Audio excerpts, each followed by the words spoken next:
Going with part 2. Reloading 40. In this case, some Hodgdon TiteGroupe, 4.6 grain.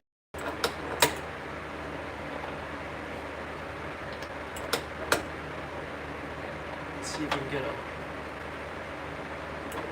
better audience this time.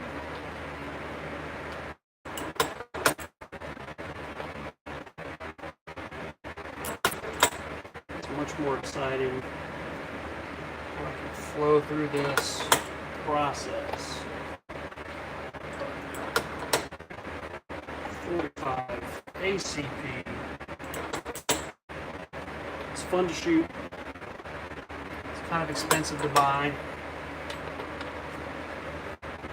I'd much rather reload it anyway.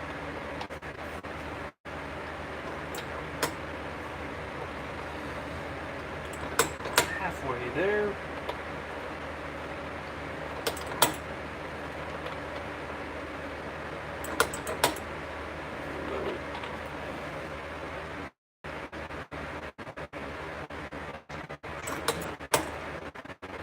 Waste not, want not.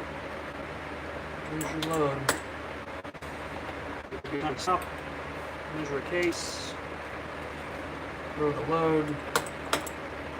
Measure it again.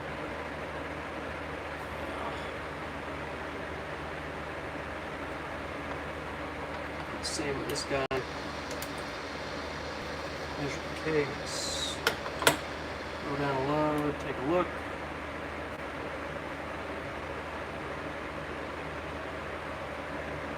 It's a little light. Luckily, it is what it is, right? Thanks for the like, whoever that was. Come and go.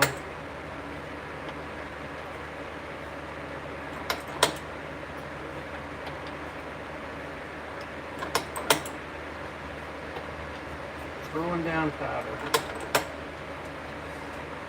If you've ever wanted to learn how to reload, I recommend it. It's a lot of fun. Tedious. Tedious is good. So what you got here is 45 ACP brass.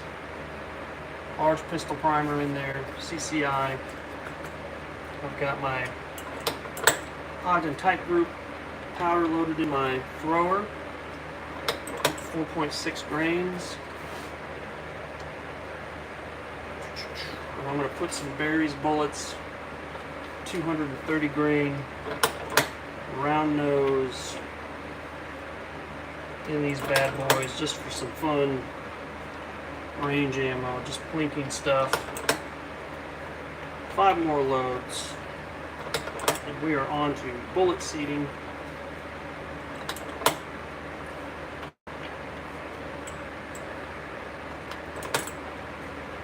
Like and subscribe if you guys want to learn more about reloading, or if you want to check out my channel, there's a lot of shooting content on there as well. Alright, we've got our powder in there. I'll show you this. Try not to spill any of it. There is a batch ready for these bad boys. 230 grain berries, 45 ACP.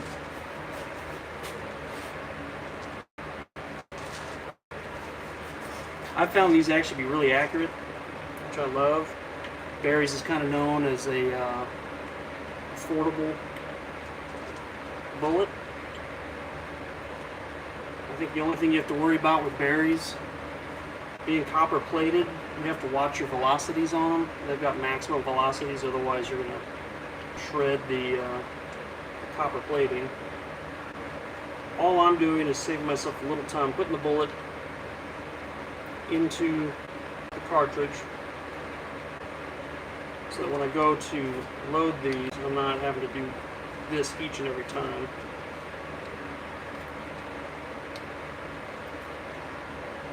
But reloading, no one ever said it was fast, no one ever said it was easy.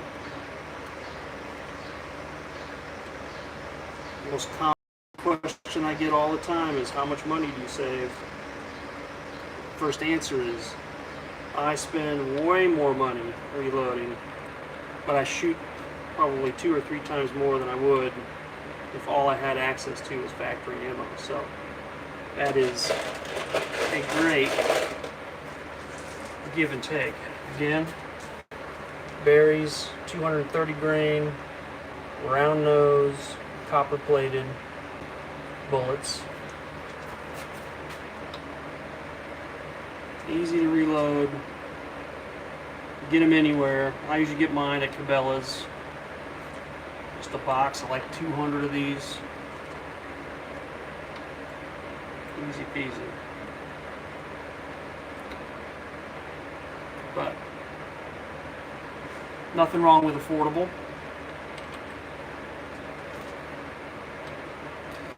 If you want to learn more about reloading, hit that subscribe button. Join me. I do this live from time to time. I'll make the occasional short. Eventually I'll do some long form videos. But I'd rather answer questions as we go. How are you guys? Frag, I'm not a machinist. I can barely work half this equipment. But once you get the hang of some of this, it's not so bad. Alright. Almost got my bullets placed, and then we can go on to seating. I'll show you how to do the depth on these dies, at least how I do it. I know in my brain this load just about by heart. Just on my live. You want to join me? Almost done. Oh yeah. Okay.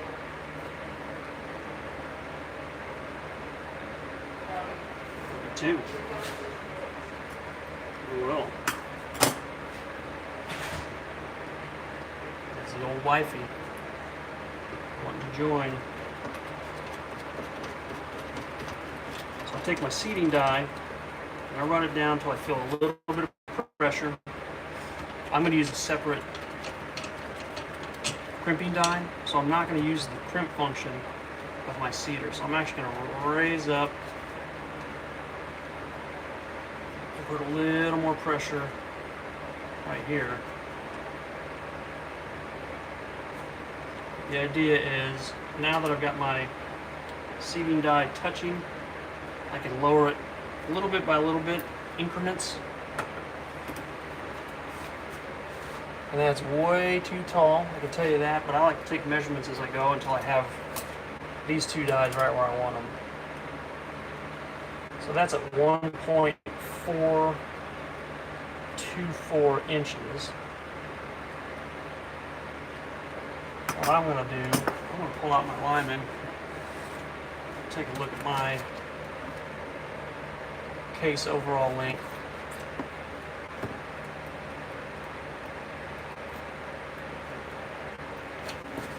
.45 ACP or 45 automatic. 1.275 is what they recommend. I think my last load was at 1.260, meaning 1 inch and 2/60ths. So I'm way off right now. So I'll continue to lower just the seating portion of the die. 1.365. Again, I'm trying to get to 1.260 for my personal taste. So, not going too crazy. What do I think of 7.92? I've not shot 7.92. I do a lot of 7.62 by 39 classic AK-47 rounds.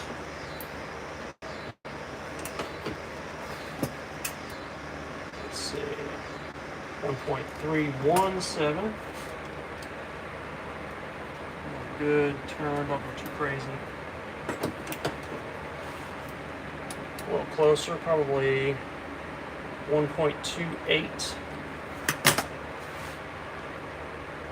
And now it's all about finesse. Don't go too far in.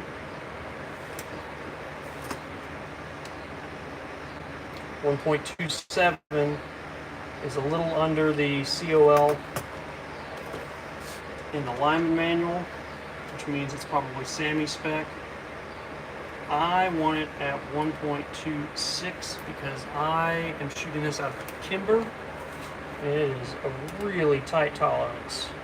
At 1.266, just another little bit. Once you get your measurements, it makes it a lot easier. I want it a little far, not too much. I'm going to back out a tiny bit, but I'm at 1.2585 inches. Next step is I'm going to get my crimping die right where I want it. So I lower down until I'm in it. Take a look where I'm at. Tighten that up a little bit.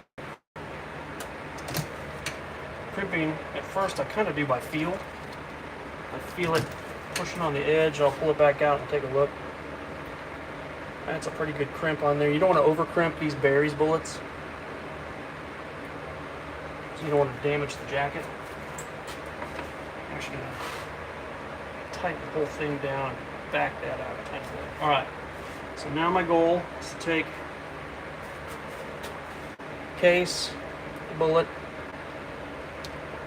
get it in there, see how close I am on my own seating die here. At this point, what I'll do, instead of trying to measure each one, I'll back this out to 1.26, maybe 1.26 and a half, tighten it. So all I got to do is take cartridge out. If it's barely touching it or fits right in between, in fact it's probably even a little bit loose again, I'm going to back out a tiny bit more, but that will be in spec for me. And then I can do these two things back to back. So again, I'll take cartridge and a bullet, ram it up. Eventually I'll even stop measuring it. It's right on, at least right where I want it to be. 1.260 and crimped. And then the rest is easy. Do it in one smooth motion. We're going a lot faster. Mind you, I'd love to have one of those fancy progressive presses like a Dillon. I think it would be awesome. And I'm not going to say anything bad about them because, again, I'd love to have one. Other than, yeah, they are a little expensive for sure. But the amount of time you'd save if you're really trying to produce a bunch of ammo. For me, I'm not trying to produce a ton, but enough to shoot, right? Like, I want to have fun with this stuff. So having two single presses like this, it still speeds up the process a little faster than having just a single press. A turret press would probably help. I almost started with one, but this was a great way to learn. Makes it really easy. And you can pop this thing right into a 1911 and let it rip. So the fact that you can take it from just some simple brass, a primer, powder, and a bullet, turn it into something fun, awesome. And obviously you just want to be careful. I had one of my videos taken down the other day because I accidentally moved a firearm, like literally like off the counter. Didn't do anything else with it, but that was enough.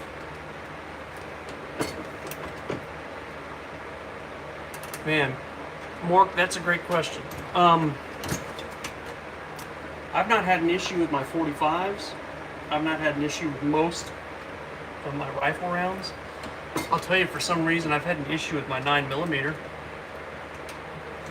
It's a great question, very fair question. And worst of all, like my 9mm is my carry stuff. So trying to rely on that ammo when you potentially need it the most is a little scary. So I'm trying to work out what the problem is. I think it's something to do with my process for sure. I'm not going to blame the components. But if your stuff doesn't work, yeah, definitely don't shoot it. Factory ammo is usually pretty reliable. So I don't mind factory ammo. Again, that's where I get all my brass from. I don't buy new brass ever. Not saying it wouldn't be worthwhile, especially if you're buying something really nice. You're buying some, you know, Lapua brass or something like that, and you're doing a really fancy rifle round, that'd be cool. Otherwise, I'd rather buy factory ammo, shoot it, clean the brass, prep it, and then reload it, and pretend like I didn't get, you know, the most expensive brass in the world. I'll just pretend like it's free.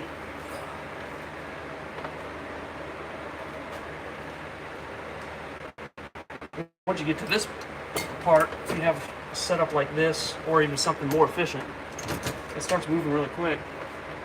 That's 20 down. After that, all I do is log that stuff into my app.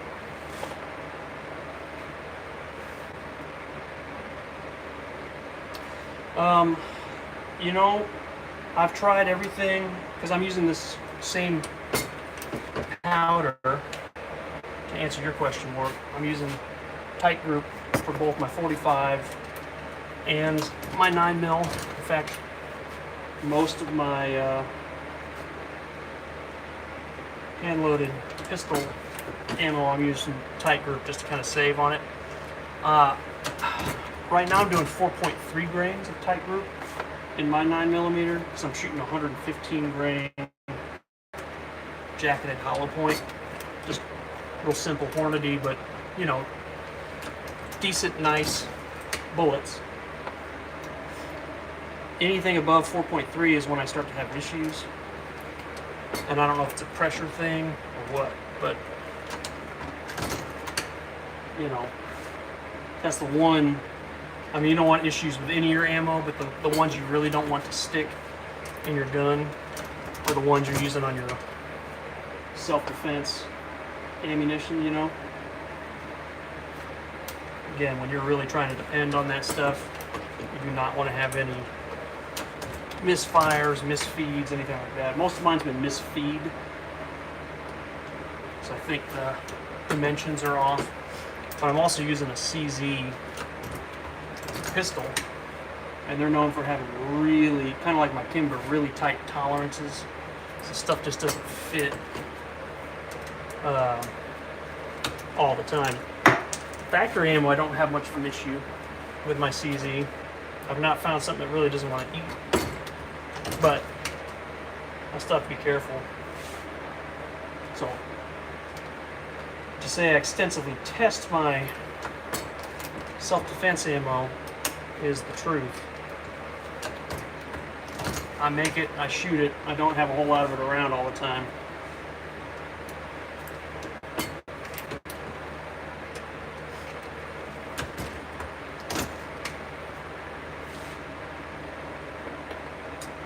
I agree with you, I'd love to have a Beretta. Beretta makes a fantastic firearm. I don't think the military should have gone away from it personally. Obviously they're having all sorts of issues with SIG.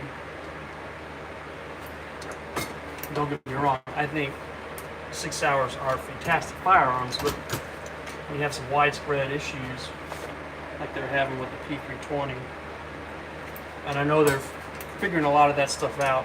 Again, it comes down to the same issue almost every time on any firearm, and it's a matter of tolerances. And by that, just, you know, you're talking about real finite measurements on that stuff. I like these guys. Again, making sure I've got my tolerance right where I want it. Pretty close.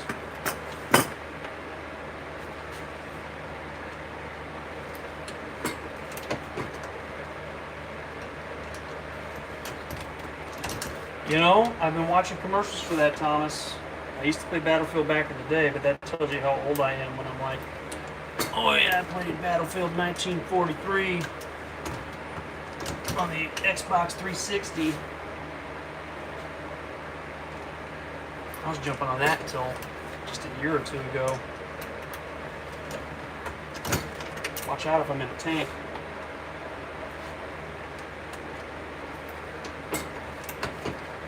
I agree with you. You're never too old. This is my video game now, real life video games. Tell you what I don't do, at least yet. I don't do any of the LARPing stuff. You know, I've got all my equipment.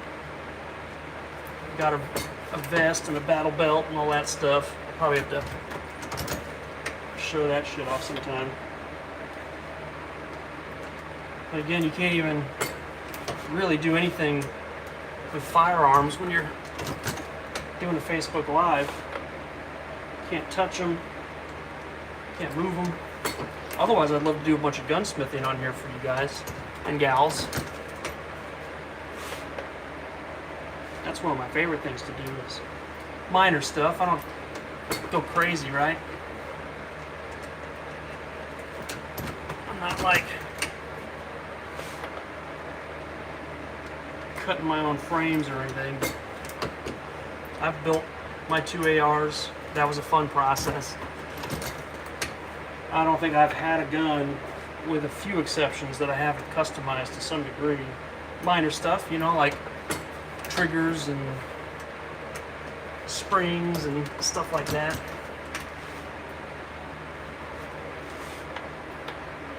I'm talking about in the game, SAS or Delta Force. I'm leaning towards Delta Force.